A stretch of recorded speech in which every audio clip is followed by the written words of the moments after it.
इमाम के पास एक बूढ़ी खातून आती है, कहती है मौला बीमार हूँ, क्या करूँ? इमाम ने कहा हकीम के पास चली जाओ, हकीम जो दे उसकी दवा लो। गई, वापस आई इमाम के पास, मौला हकीम के पास गई हूँ, क्या हुआ?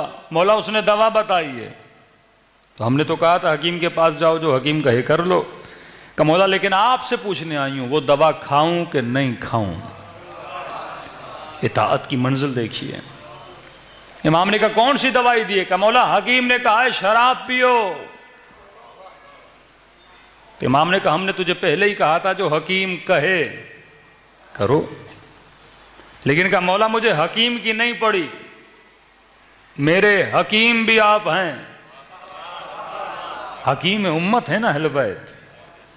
कहा आप कहेंगे तो पीऊंगी, आप कहेंगे तो नहीं पीऊंगी। इमाम ने कहा अगर हकीम की सुननी है सुन सकती हो, लेकिन अगर मेरी मर्जी जाननी है, हाँ शायद शराब पियो तेरे दर्द को तस्कीन मिले, लेकिन फरमाया हम अहले बैत पसंद नहीं करते निजासत का कतरा भी तेरी शिकम में जाए। हाँ? अगर हकीम की मानो तो ठीक है, लेकिन हम पसंद नहीं करते, हम अहले बैत को पसंद नहीं है। इमाम ने कहा क्या करोगी? कहा मौला मरती हूं तो मर जाऊं, लेकिन सुनूंगी तो आपकी। जब आपको वली माना, जब आपको इमाम माना, तो किसी और की क्यों सुनूंगी? इमाम ने कहा इतना मानती हो मुझे, इतनी इताअत है मेरी? कहते सामने सेब पड़ा था, इस खातून ने सेब उठाया और अपनी इताअत का मेयार बताना चाहती थी। इसने चाकू लिया और सेब के 2 टुकड़े किए इस बूढ़ी ने, आधा टुकड़ा एक हाथ में रखा, आधा टुकड़ा दूसरे हाथ में रखा। कहती है मौला एक ही दरख्त का सेब है, 2 दरख्त के नहीं है, एक ही दरख्त का सेब है, हलाल भी है, आपकी नजरों के सामने मैंने खुद काटा है, आधा हिस्सा इस हाथ पे है, आधा हिस्सा इस हाथ पे है। अगर आप कहोगे ना आधा खाओ हलाल है, खा लूंगी, और कहोगे ना आधा न खाओ हराम है, मौला फेंक दूंगी, पूछूंगी भी नहीं, मौला सेब तो एक था। हाँ? इमाम ने अपने असहाब को कहा ऐसे होते हैं हमारे शिया, ये होती है इताअत, ये होती है विलायत। तो अल्लाह ने 3 विलायतों का ऐलान किया, मैं अल्लाह वली, मेरा रसूल वली, और रसूल के बाद सिफत बता दी, वो वली जो हालत रुकू में ज़कात देता हुआ नजर आ जाए। आए इन्नमा युरीदुल्लाह में भी सिफत बता दी, कौन है अहले बैत रसूल? जिनको मैंने हर तरह की निजासत से दूर रखा है, न निजासत इनके करीब आती है न ये निजासत के करीब जाते हैं।